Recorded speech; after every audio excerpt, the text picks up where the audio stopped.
vaig explicar-vos la dinàmica de les soques i els ànecs. El gran grup se divideix en dos equips i se fiquen en dos files enfrontades. Cada fila serà un tipus d'animal. Estaran les soques i els ànecs. El joc consisteix en comprovar quin tipus d'animal crida més fort. Cada tipus d'animal té unes posicions que la persona educadora ha d'explicar. Per exemple, les soques es col·loquen així. I els ànecs es col·locaran així.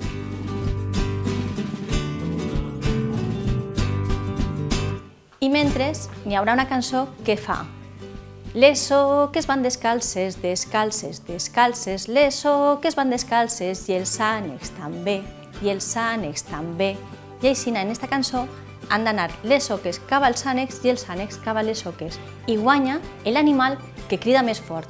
La persona educadora anirà pujant la intensitat.